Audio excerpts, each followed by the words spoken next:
About 90 pupils from the Pulamadibogo Primary School in Soshanguve were rushed to hospital after complaints of severe stomach cramps and vomiting.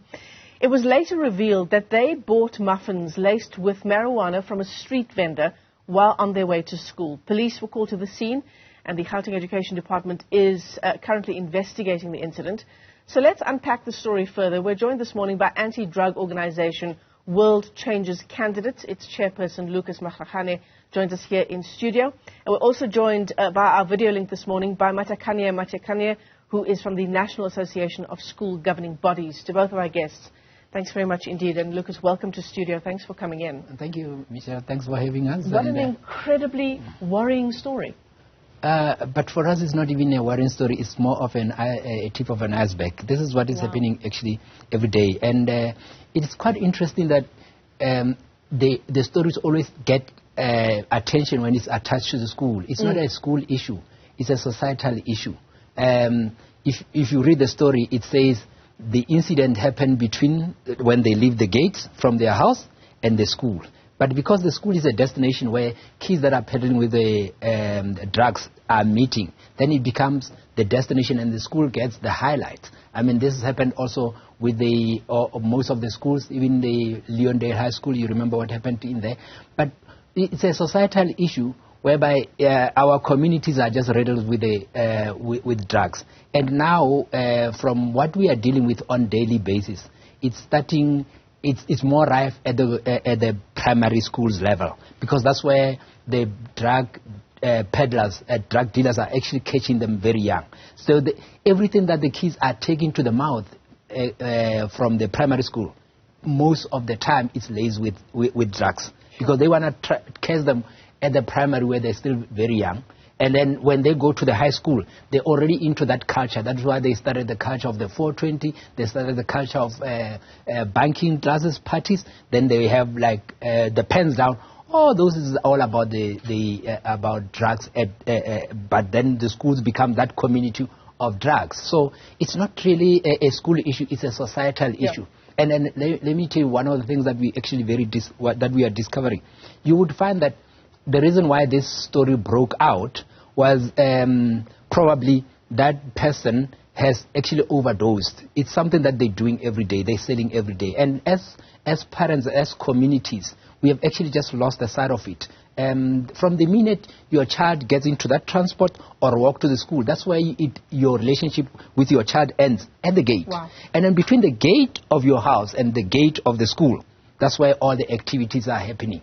And most of the time, we would have consultation with parents, and kids from the age of 10 going upwards, then they're already experimenting with drugs. And it becomes now, it's not even a peer pressure issue. Now it becomes a conformity issue, because the kids have to conform. I mean, no matter how much you try to talk to your kids about the drugs in your home, but when they go out there, their peers are into this thing. I mean, kids as little as 12, they throw parties. One of the most interesting things that we do as an organization is that we would walk amongst the kids walking from school or going to the school. Listen to the conversation there and just check the behavior. And then the kids today, they really don't even care. You will just be walking amongst them. They'll be going on with their business and their conversation. And for us as an organization, it's always very interesting that when it gets attached to the school, that's when it gets attention. Let's bring in Matakanye this morning, who is with the National Association of School Governing Bodies. This is an important issue, Matakanye. The fact that this is gaining traction because it is an incident that is linked to the school. In fact, one of the parents who spoke out yesterday saying that what they want is for the teachers to keep an eye on the pupils before they enter the school gates. That surely is not a plausible solution here.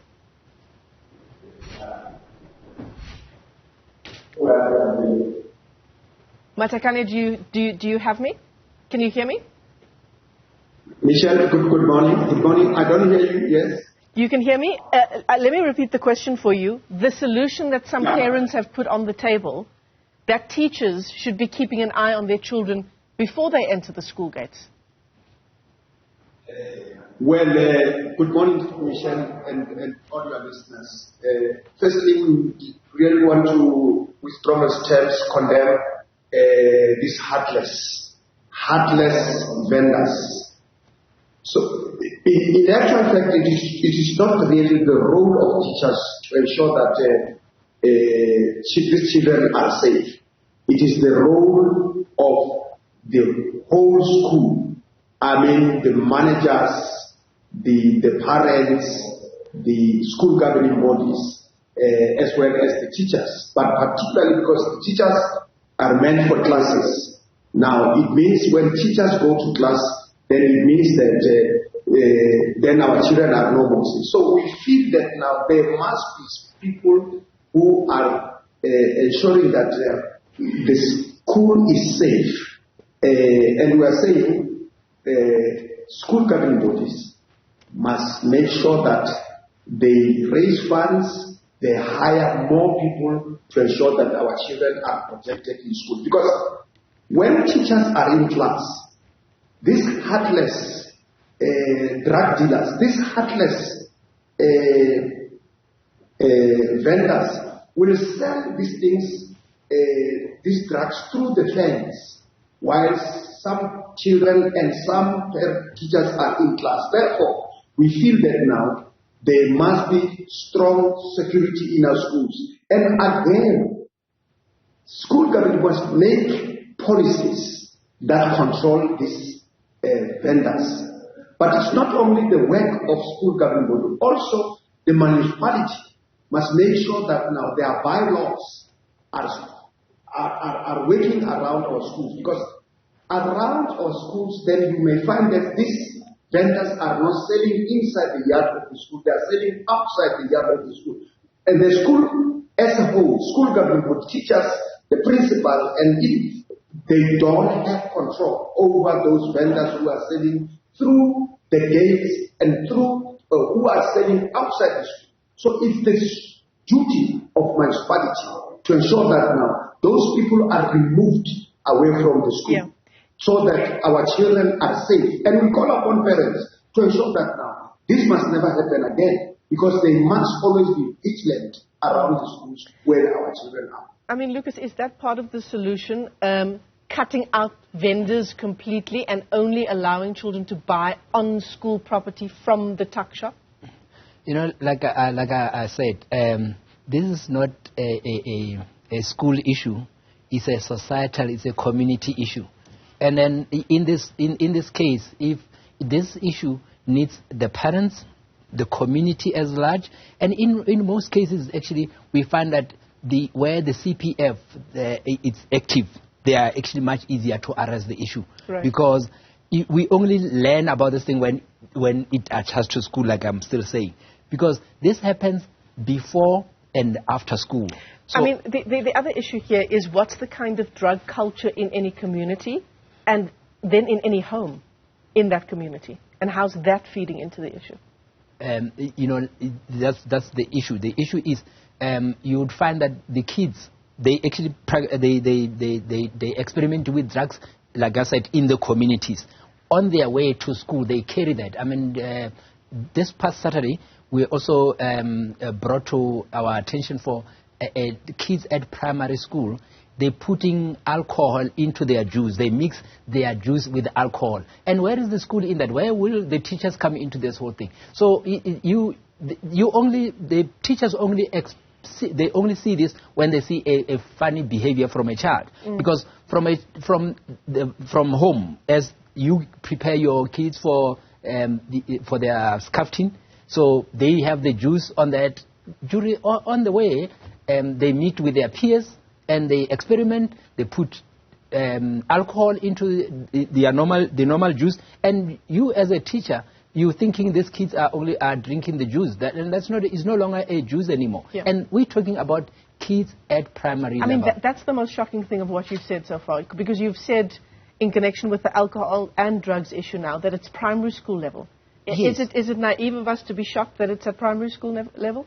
Yes, I mean, and it hasn't actually started now. It started a long time ago. If you check, most of the stories have been covered in the media, where you find that the vendors are actually selling during the break hour. Yeah. They will be selling the kids drugs, even on the fence. I mean, there was a school that, I mean, there was an article that was covered by the Sowetan probably over 15 years ago, where there was even a picture of those. These stories are not new. We always jump into anything that is sensational. But I can tell you now, it's not. It's a societal issue. This country is a drug picnic. It has turned into a drug picnic, and going from your primary to your high school, and then even to your tertiary level. Because at primary, that's where they actually introducing them into drugs. That's why they use the cookies, they use the sweets, they use the juice, and once they cut them, once the kids are now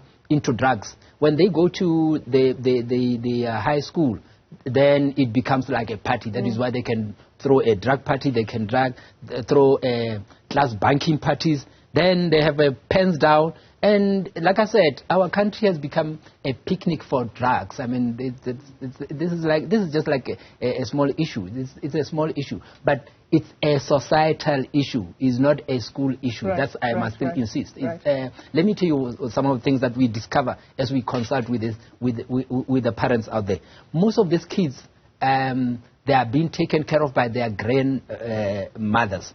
And then when you go in there consulting with the kids of about 12 years, 13 years old, and they tell you they don't even know where their parents are. In this case, it would be a girl parent. And the girl parent then becomes what we see in the street as Nyaupe girls, and the Nyaupe girls and Nyaupe boys. That community has got kids that they have left behind. And those kids, because they don't have anyone to take care of them, they do as they wish, and then also, as adults, we teaching them that the best fun you can ever have is when we're having drugs, and we don't actually realize that cigarettes and alcohol are the gateway drugs. By the way, when we talk about drugs, we're not only talking about the substance abuse that everyone is talking about now. We're talking about alcohol is a drug, a cigarette is a drug. Those are a gateway, and kids get introduced into this, and then if they are actually doing this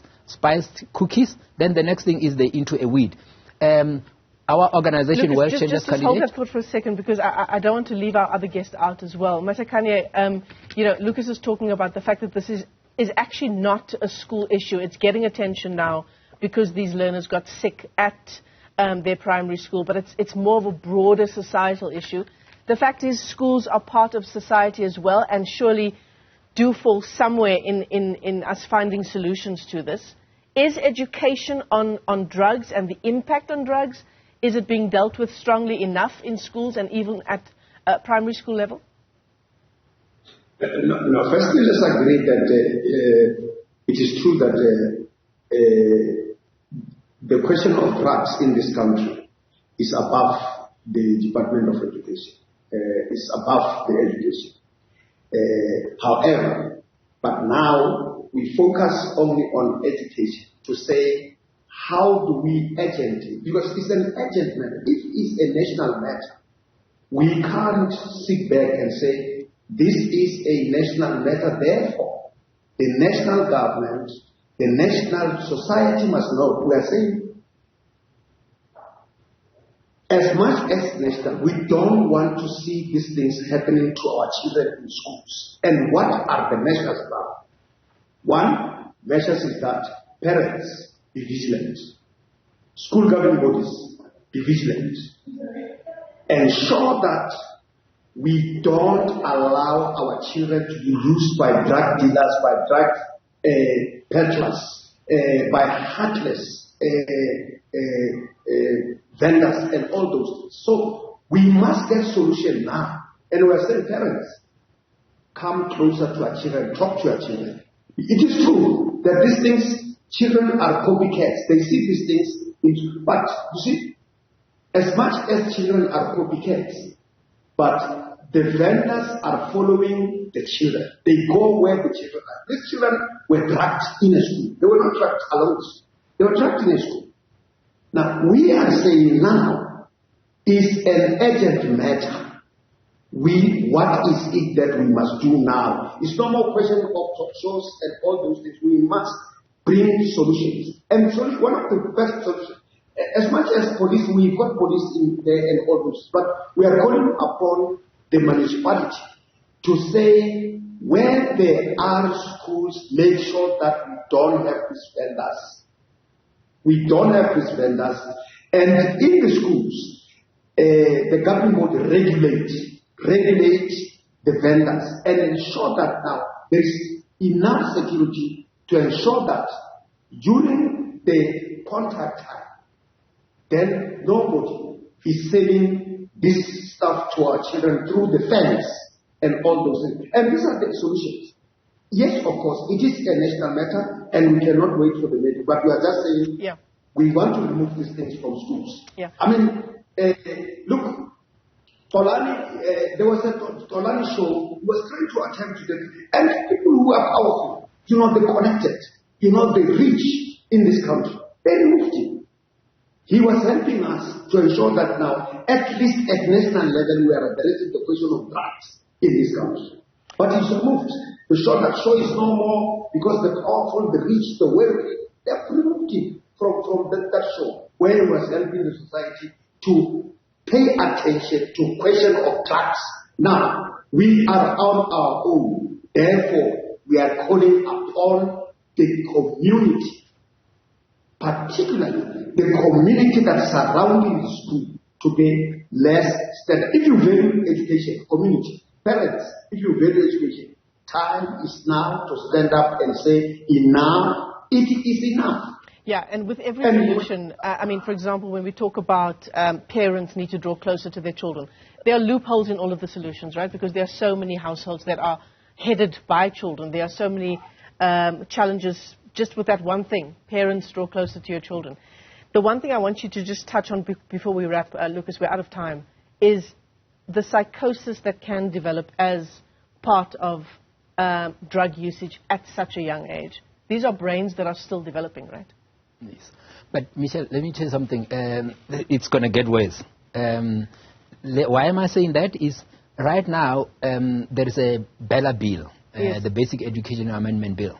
And then when you go into the Bella Bill, the Section 8A, that one that seeks to allow the schools to sell alcohol as part of fundraising.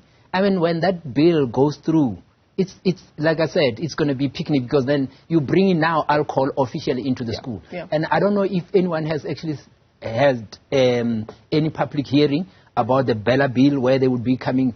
You as a parent probably, you have never heard of any public participation into the Bella Bill. But it's a bill that could be passed any minute from now. Yeah. And that would actually, that Clause 8, Section 8A, it actually will allow the schools to sell alcohol as a school ground. And you know what is going to happen? The alcohol companies then will sponsor that deal. And then we know, because we are like a drug nation, so you'll find that the principal and the teachers will be given a consumption to say, no, this one is yours, so this we can actually sell and put in that whole thing. Yeah, it's and essentially the school signing off on the use of alcohol. It's the community, it's the nation actually signing the laws. I mean, the whole thing actually got out of hand as soon as they said weed has been legalized. That is why now we see weed parties. So we actually keep on approving the laws that are being detrimental to the society, to the community, to the nation as a whole. Yeah, we need a lot more time to unpack this issue, Lucas, but thank you for coming into studio. Sure, a lot more to say on this issue, the issue of drugs usage in our schools, children as young as primary school level.